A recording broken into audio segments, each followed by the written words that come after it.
that. What's up, guys? Welcome back to the Legal Talk with Madam Attorney. How you guys doing? How you guys been? Hope you guys are good. Let's first start by welcoming all our new subscribers. What's up, y'all? And let's then plead with everybody that watches the channel or the videos but is not really subscribed. Please like, please subscribe, please comment, please share these videos, please tell your friends to tell their friends, and those friends to tell their friends and family members, grandpas, grandmothers, aunts and uncles, cousins, distant cousins, everybody. Let's tell everybody, guys, and let's support the channel. Okay, so what are we talking about today? We are discussing what documents do you need to take to the master of the High Court if you want to report an estate of a person that has recently passed away. But before we get into the video, let's just clarify something first.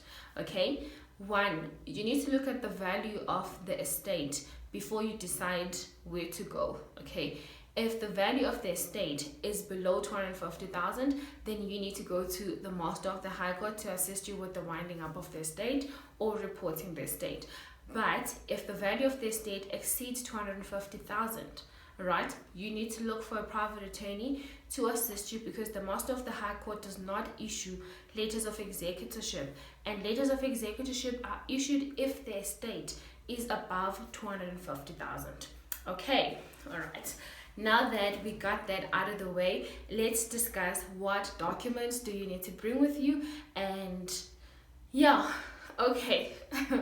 So let's list these documents, guys. First and foremost, you need to have the death certificate of the person that has passed away. You need to have the ID of the person that has passed away. You then need to look at whether this person was married or not. If the person was married, then you must bring, or the surviving spouse must bring, the marriage certificate. If this person maybe was not married and is survived by children, then the children must bring their IDs or birth certificate, right?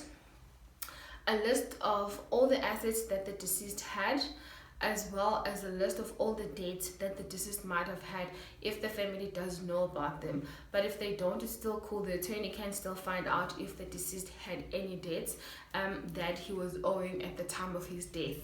Other than that, you just need to make sure that you've got a list of all the assets, houses, cars, shares that he might have had. So there might be share certificates.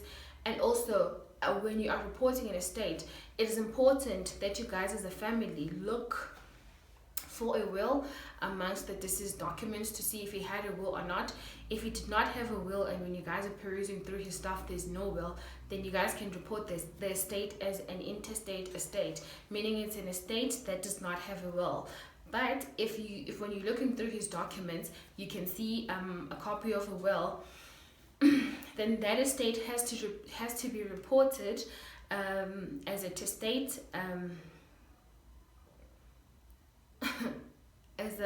as an estate that has a will. Okay, then everything in the winding up of that estate will be guided by the will. But if there was no will, then that estate is intestate, and it will be guided by the Deceased Estates Act, which guides or prescribes or determines how an estate should be divided if a person did not have a will. Okay, so let's just do a little bit of a recap. What documents do you need to bring? 1, ID of the deceased.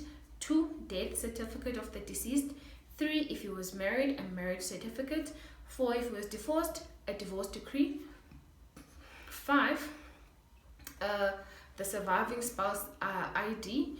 And 7, a copy of IDs of all the children that the deceased might have had, or birth certificates. If he did not have children, he did not have a house, then he's survived by his parents, then copy of IDs of both the parents.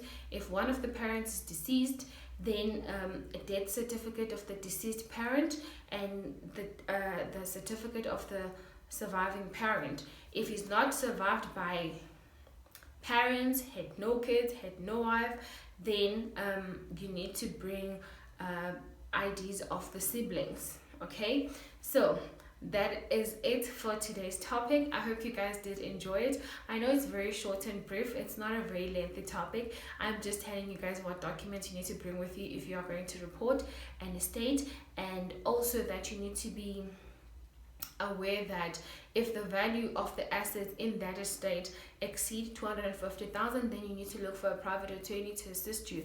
But if they're below 250,000, then you can go to the Master of the High Court to get letters of authority there. I hope you guys enjoyed this video. I hope it was helpful and you learned a thing or two. So please do like, comment, subscribe, and share this video. We really do like interacting with you guys, and we hope to see you on our next video. Well, for now, it's bye.